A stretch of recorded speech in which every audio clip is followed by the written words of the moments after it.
Study point में आपका खैर मकदम है। आज हम सिफत के ताल्लुक़ से गुफ्तगू करेंगे, यानी विशेषता के बारे में हम जानेंगे। ठीक है, तो सिफत और उसकी किस्मों को देखेंगे। ठीक है क्या भाई, सिफत और उसकी किस्में। ठीक है, अब सिफत कहते किसे हैं? सिफत ये जान ले कि किसी की अच्छाई या और किसी खूबी को जो बयान किया जाए या किसी के बुराई को जो जाहिर कर दे, उसी को हम सिफत कहते हैं। ठीक है, अब देखें, ऐसा लफ्ज़ जो किसी शख्स या चीज़ की खुसूसियत बयान करे और उसकी अच्छाई या बुराई को जाहिर करे, उसे इसमें सिफत कहते हैं। ठीक है भाई, क्या है? ऐसा लफ्ज़ जो किसी शख्स की या किसी चीज़ की खुसूसियत को बयान कर दे और उसकी अच्छाई या बुराई को क्या करे, जाहिर कर दे, उसे ही इसमें हम सिफत कहते हैं। और जिस इस्म की अच्छाई या बुराई जाहिर हो उसे मौसूफ कहते हैं। क्या कहते हैं भाई? जिस इस्म की अच्छाई या बुराई जाहिर हो उसे क्या कहते हैं? मौसूफ कहते हैं। आगे करते हैं थोड़ा, तब बात समझ में आएगी।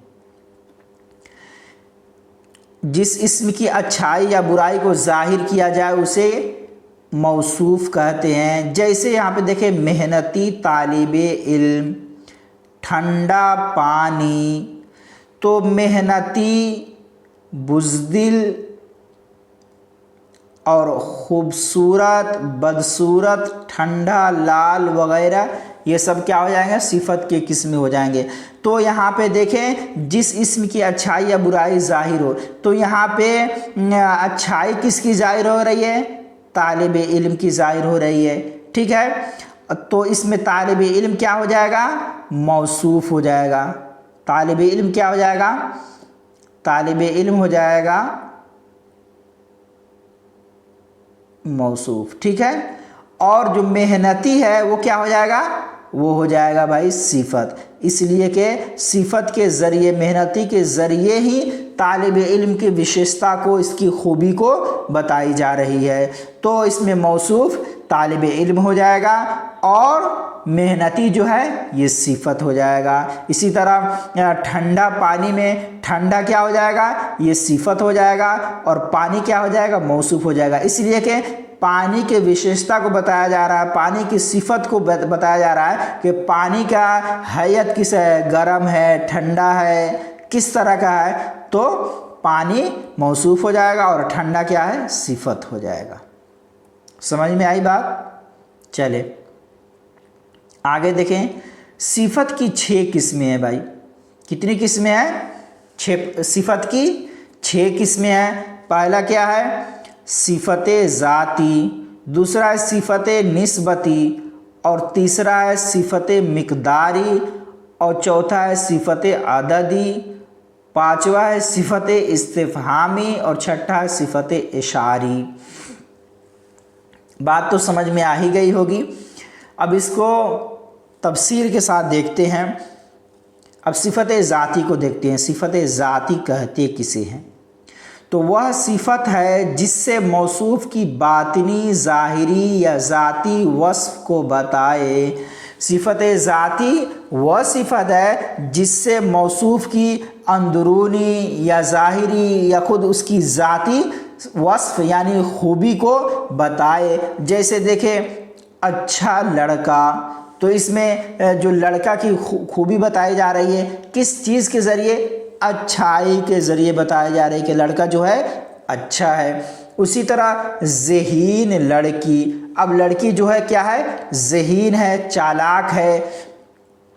अब ज़हानत को कोई नाप सकता है?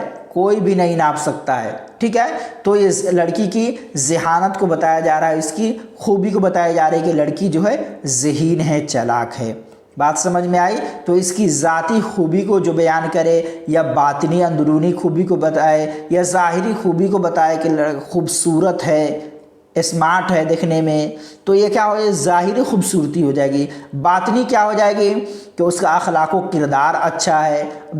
ठीक है, बात समझ में आ रही है ना? हाँ, तो ये सिफत ज़ाती हो जाएगी। उसके बाद है सिफत निस्बती। सिफत निस्बती क्या है भाई? तो सिफत निस्बती कहते ही उसे है वह सिफत जिसमें मौसूफ का लगाव किसी जगह या किसी चीज़ या किसी शख्स के तरफ हो, यानी किसी वह सिफत जिसमें मौसूफ का जो निस्बत है, जो लगाव है, वो क्या है? किसी जगह के ताल्लुक़ से भी हो या किसी चीज़ या किसी शख्स के तरफ से भी हो। जैसे हिंदुस्तानी, अब देखिए हिंदुस्तानी में क्या है? सिफत निस्बती है, इसलिए कि एक जगह से लगाव है, एक मुल्क से लगाव कि हम क्या है? एक हिंदुस्तानी है। उसी तरह चंपारनी कहाँ की से हैं? कि चंपारण के रहने वाले, एक जगह से लगाव है। अब रंगीला, अब ये भी एक चीज़ से लगाव हो गई। पहाड़ के रहने वाले, तो ये सारे चीज़ें मौसूफ का लगाव किसी जगह या किसी शख्स या चीज़ से जाहिर कर रहा है। तो यही क्या हो जाएगा? सिफत निस्बती। निस्बत कहते हैं कि किसी चीज़ से लगाव रखना, ठीक है। उसके बाद है सिफत मिकदारी। क्या है भाई? सिफत मिकदारी, तो वह सिफत है जिससे मौसूफ की मिकदार मालूम हो, यानी ये मालूम हो कि जो मौसूफ है वो कितना है। देखें, अब देखें, थोड़ा दूध, 1 मीटर कपड़ा, 1 लीटर तेल, तो इसमें मौसूफ के बारे में मिकदार मालूम हो रही ना। मौसूफ इसमें कौन हो जाएगा? दूध भी मौसूफ हो जाएगा, कपड़ा भी मौसूफ हो जाएगा और तेल भी इसमें मौसूफ हो जाएगा। अब इसकी विशेषता को बताया जा रहा है क्या है? कि दूध जो है थोड़ा है, अब कपड़ा क्या है? 1 मीटर है, तेल क्या है? 1 लीटर है। तो इस मिकदार के ताल्लुक से इसमें मालूमात फराहम की जा रही है कि जो मौसूफ की मिकदार क्या है? थोड़ा है, यानी दूध की मिकदार थोड़ा है, कपड़ा जो है 1 मीटर है। तो इसमें क्या हो गया? मौसूफ के मिकदार का पता चल रहा है। चलें, अब देखिए सिफत आददी, ठीक है। वो क्या था? सिफत मिकदारी, और ये है सिफत आददी। तो वह सिफत है जिससे मौसूफ की गिनती मालूम हो, और उसमें क्या था? मिकदार मालूम हो, लेकिन इसमें क्या है? आदद मालूम हो। जैसे पहला, दूसरा, पांचवा, चौथा वगैरह। समझ में आई बात? उसमें तो मिकदार मालूम हो, थोड़ा बहुत, 1 मीटर, 1 लीटर, लेकिन इसमें क्या है? आदद मालूम हो, गिनती मालूम हो। जैसे पहला, दूसरा, पांचवा, ये सब क्या हो जाएगा? सिफत आददी। उसके बाद है सिफत इस्तिफामी। इस्तिफाम कहते हैं भाई, इस्तिफाम का मतलब होता है सवाल, किसी सवाल पूछा जाए। इस्तिफाम के मतलब ही होता है सवाल पूछना, कोई बात पूछना किसी से, ठीक है। तो इस्तिफामी देखें, वह सिफत जिनके ज़रिए सवाल पूछा जाए। सिफत इस्तिफामी क्या है? इस्तिफाम का मतलब ही सवाल पूछना। तो अब सिफत इस्तिफामी किसे कहते हैं? वह सिफत जिनके ज़रिए सवाल पूछा जाए, जैसे कौन, क्या, क्यों वगैरह। तो बात समझ में आई? तो ये क्या हो जाएगी? सिफत इस्तिफहामी। उसके बाद है सिफत इशारी। क्या है भाई? उसके बाद है सिफत इशारी। आपने ज़मीर इशारी भी इससे पहले वाले क्लास में पढ़े होंगे कि ज़मीर इशारी। उसी तरह सिफत इशारी भी है। तो वह सिफत है जिसके ज़रिए इशारा किया जाए, ठीक है। क्या सिफत है भाई? वह सिफत जिसके ज़रिए इशारा किया जाए। जैसे वह मेरा लड़का है, ये मेरा कलम है।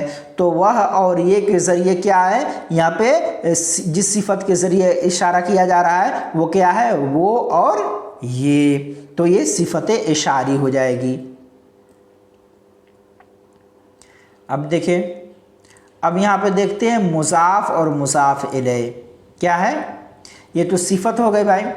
ये है मुज़ाफ़ और मुज़ाफ़ इलैह। मुज़ाफ़ किसे कहते हैं और मुज़ाफ़ इलैह किसे कहते हैं, इसको हम देखते हैं। देखें, मुज़ाफ़, जिस इस्म की इजाफ़त की जाए उसे मुज़ाफ़ कहते हैं। जैसे अहमद का घर, इस जुमले में मुज़ाफ़ कौन है? घर। क्या है भाई? जिस इस्म की इजाफ़त की जाए उसे मुज़ाफ़ कहते हैं। तो अब देखिए अहमद का घर, ठीक है। तो घर जो है, घर की इजाफ़त किसके तरफ किया गया है? अहमद की तरफ किया गया है, यानी ये जो घर है अहमद का घर है, तो घर का इजाफत अहमद की तरफ किया गया है। तो जिस चीज़ की इजाफत किया जाए वही क्या हो जाएगा, मुजाफ हो जाएगा। तो इसमें जो घर है, घर क्या हो गया भाई, मुजाफ हो गया, ठीक है। और उसके बाद जो अहमद है इसमें वो क्या हो जाएगा, मुजाफ इलैह हो जाएगा। क्या हो जाएगा, मुजाफ इलैह, ठीक है। तो घर मुजाफ और अहमद मुजाफ इलैह हो जाएगा। अब यहाँ मुजाफ इलैह की तारीफ देखते हैं। जिसकी तरफ इजाफत की जाए उसे मुजाफ इलैह कहते हैं। जैसे अहमद का घर, इस जुमले में अहमद मुजाफ इलैह आपको पहले ही बता दिए। मतलब जिस इस्म की इजाफत की जाए उसे हम क्या कहेंगे, मुजाफ कहेंगे, और जिसकी तरफ इजाफत किया जाए उसे मुजाफ इलैह कहेंगे। तो बात समझ आओ, कोई भी चीज़ जैसे यहाँ पे देख ले अहमद का घर, तो राशिद का कॉलेज, ठीक है, क्या है भाई, राशिद का कॉलेज। तो इसमें कॉलेज क्या हो जाएगा, अब देखें, राशिद का कॉलेज, ठीक है, राशिद का कॉलेज। तो यहाँ पे राशिद क्या हो जाएगा, मुजाफ इलैह हो जाएगा, और कॉलेज जो हो जाएगा मुजाफ हो जाएगा, ठीक है। इसलिए कि कॉलेज का जो इजाफत किया जा रहा है वो किसके तरफ किया जा रहा है, राशिद की तरफ किया जा रहा है। तो यही मुजाफ और मुजाफ इलैह है। बात समझ में आ गई होगी। अब देखें, अब एक चीज़ ये भी देख लें कि मुजाफ और मुजाफ इलैह का उर्दू तर्जमा करते वक्त उमूमन लफ्ज़े का, की, के, रा, री, रे वगैरह के आते हैं। आप जिस लफ्ज़ में देख ले का, की के माना आ रहा है, आप समझ जाएं कि वो मुजाफ और मुजाफ इलैह होगा। जैसे अहमद का घर, हमारा स्कूल, तो रा, री के माना आ रहे हैं, रे के माना आ रहे हैं, ठीक है। पढ़ने के दर्जे, तो ये सारे क्या हो जाएंगे, इसमें का, की, जैसे हमारा, तुम्हारा, तुम्हारी, इसमें रे, रे, रा, री के माने आ रहे हैं, तो ये क्या हो जाएंगे, मुसाफ और मुसाफ इलैह। एक समझाने के लिए बेहतर तरीका है कि मुसाफ और मुसाफ इलैह का उर्दू जब तर्जमा आप करेंगे तो आम तौर पे क्या होगा, का, की के माना आपको देगा, तो आपको समझ में आ जाएगा कि मुसाफ की इजाफत है इसमें। उसके बाद देखिए इसमें आला, इसमें आला कहते किसे हैं भाई, इसमें आला कहते किसे हैं, तो इसमें आला वह इसमें है जिसमें औजार या हथियार के माना पाए जाएं। क्या भाई, जिसमें औजार या हथियार के माना पाए जाएं। जैसे देखिए छुरी, कलम, तलवार, आरी। तो इसमें एक औजार का माना या हथियार का माना पाया जा रहा है ना। छुरी एक हथियार है, कलम भी एक हथियार है, ये लिखने के काम आता है, तलवार है, आरी है, तो ये सारे लिखने के काम आते हैं, एक आला के तौर पर इस्तेमाल होता है, तो उसी को इसमें आला कहते हैं। उसके बाद है इसमें सौत।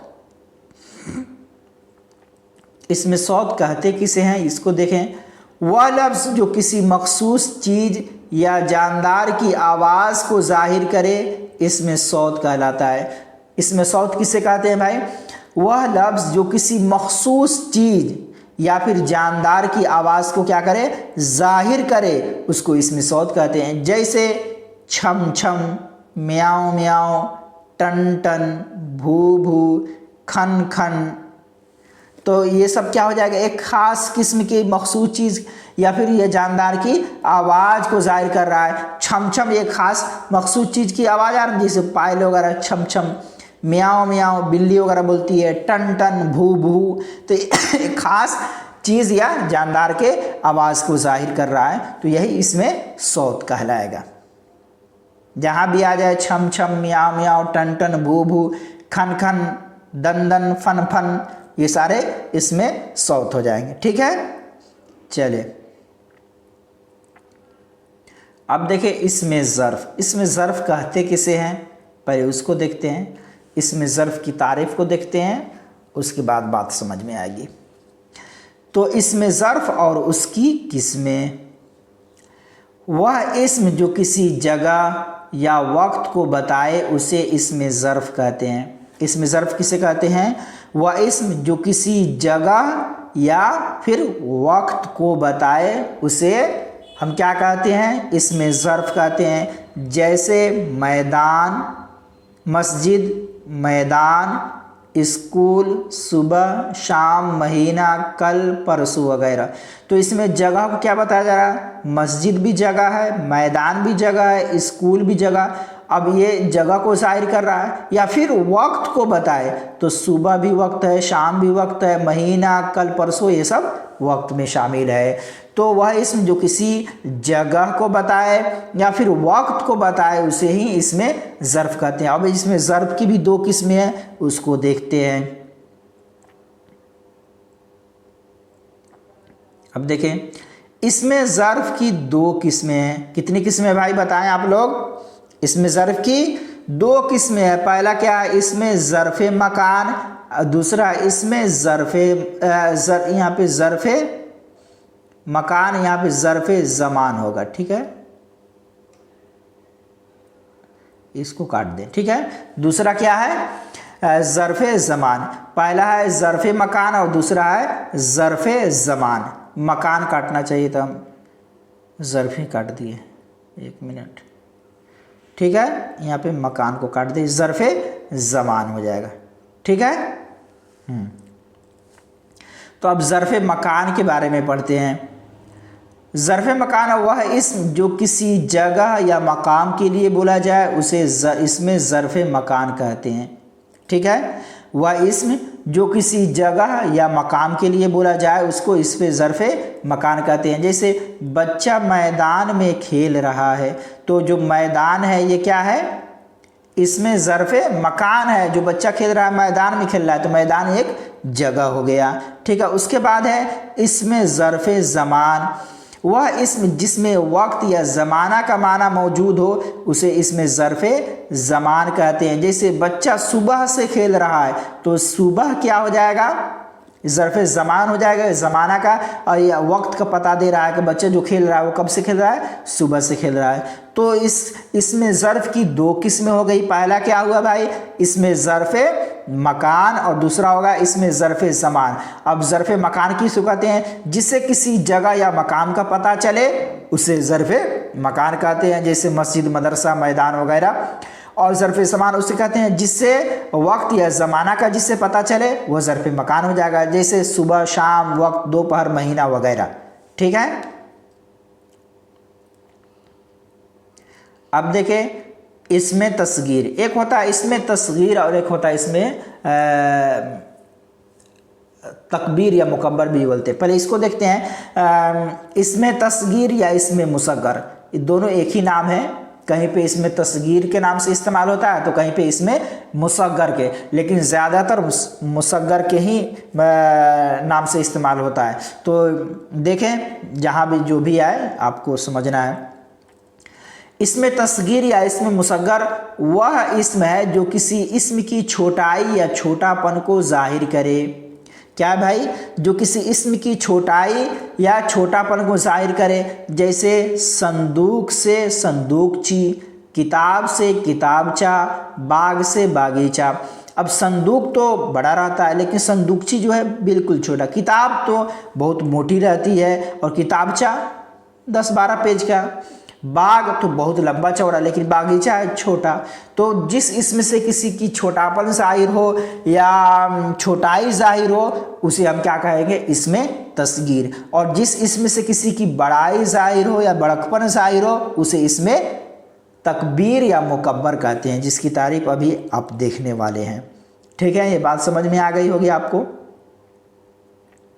अब देखें, इसमें तकबीर या इसमें मुकब्बर वह इसम है जो किसी इसम की बड़ाई या बड़ापन को जाहिर करे। इसमें तकबीर या इसम मुकब्बर वह इसम है जो किसी इसम की बड़ाई या बड़ापन जाहिर करे। जैसे राह से शाहराह, राह तो छोटी होती है लेकिन शाहराह कितने बड़ा होता है। जैसे राजा से महाराजा, राजा का, राजाओं का राजा, तो ये इससे एक बड़कपन जाहिर हो रहा है ना कि राजा से महाराजा। तो जिस इसम से किसी इसम की बड़ाई या बड़कपन जाहिर हो उसे, बड़ापन जाहिर हो उसे क्या कहेंगे, इसमें तकबीर या इसमें मुकब्बर कहेंगे। अब देखें, इसके बाद है खिताब। अब खिताब किसे कहते हैं भाई, ऐसे इस्म को कहते हैं जो एजाज़ के तौर पर बादशाह या हुकूमत या अंजुमन की तरफ से दिया जाता है।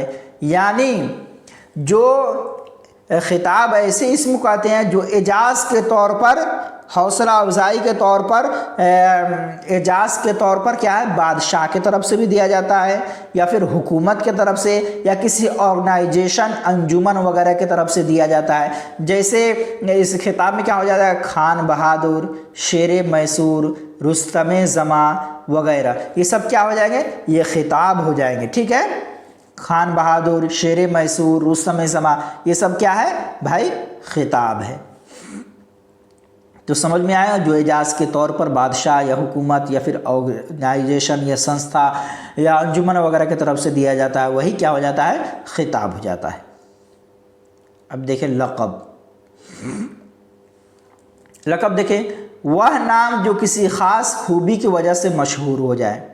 क्या भाई, वह नाम जो किसी ख़ास खूबी की वजह से मशहूर हो जाए, लक़ब कहलाता है। जैसे असदुल्लाह हज़रत अली का लक़ब है। क्या है, असदुल्लाह हज़रत अली का लक़ब है। उसी तरह मिर्ज़ा नौशाह का लक़ब क्या है, गालिब। मिर्ज़ा नौशाह का लक़ब, गालिब का लक़ब क्या है, मिर्ज़ा नौशाह। तो मिर्ज़ा नौशाह किसी ख़ास खूबी की वजह से ये नाम क्या हो जाएगा, ये की वजह से मशहूर हो जाए, वही क्या कहलाता है, लक़ब कहलाता है। तो हज़रत अली का लक़ब क्या है, असदुल्लाह, और मिर्ज़ा गालिब का लक़ब क्या है, मिर्ज़ा नौशाह। ये लक़ब हो जाएंगे। ठीक है, अब देखें कुन्नियत। कुन्नियत किसको कहते हैं, तो वह नाम जो बाप, बेटे या किसी रिश्ता के ताल्लुक़ के वजह से पुकारा जाए। ठीक है, कुन्नियत किसे कहते हैं, वह नाम जो बाप, बेटे या किसी रिश्ता के ताल्लुक़ की वजह से पुकारा जाए। जैसे अबू तुराब, उम्मे कुलसुम, इब्ने मरियम वगैरह। तो ये क्या है, किसी बाप या बेटे के रिश्ता के ताल्लुक़ की वजह से पुकारा जाए। जैसे अबू तुराब, उम्मे कुलसुम, तो इब्ने मरियम, तो ये सब क्या हो जाएंगे, कुन्नियत हो जाएंगे। इब्ने मरियम, उम्मे कुलसुम, अबू तुराब, उम्मे फ़ातिमा, उम्मे हबीबा, ये सब क्या हो जाएंगे, कुन्नियत हो जाएंगे। चले आगे देखते हैं, आगे क्या लिखा है भाई, उर्फ़ है। उर्फ़ कहते किसे हैं, हम देखते हैं इसको। वह नाम है जो या तो वालिदैन बचपन ही से बच्चे का नाम प्यार से रख देते हैं या फिर किसी नुक्स की वजह से असल नाम को बिगाड़ दिया जाता है और यही बिगड़ा हुआ नाम मशहूर हो जाता है। इसी को उर्फ़ कहते हैं। क्या मतलब, यानी वह नाम जो वालिदैन बचपन ही से बच्चे का जो प्यार से नाम पुकारते हैं या फिर कोई कमी की वजह से असल नाम को बिगाड़ दिया जाता है और वही बिगाड़ा हुआ नाम लोगों में मशहूर हो जाता है। जैसे पप्पू, लंगड़ा, कल्लू, चंदा। अब देखें, कोई थोड़ा बहुत काला है तो उसको क्या कहने लगते हैं, कल्लू। अब उसी नाम से मशहूर हो जाएगा कल्लू। और थोड़ा अच्छा है तो क्या, कोई लड़की है अच्छी है तो क्या, चंदा, खूबसूरत, तो अब चंदा नाम से क्या हो जाएगा, मशहूर हो जाएगा। उसी तरह पप्पू, लंगड़ा, तो किसी प्यार की वजह से भी नाम को रख दिया जाता है और वही नाम मशहूर हो जाता है, या किसी कमी की वजह से असल नाम को क्या है, अहमद नाम है और पप्पू पप्पू बोलने लगा बिगाड़ कर, और यही बिगड़ा हुआ नाम क्या हो जाता है, लोगों में मशहूर हो जाता है। तो इसी को उर्फ़ कहते हैं, जो या तो वालिदैन बचपन ही से बच्चे का नाम प्यार से रख देते हैं या फिर किसी कमी की वजह से असल नाम को छोड़कर यही बिगड़ा हुआ नाम मशहूर हो जाता है, जैसे पप्पू, लंगड़ा, कल्लू वगैरह। ठीक है,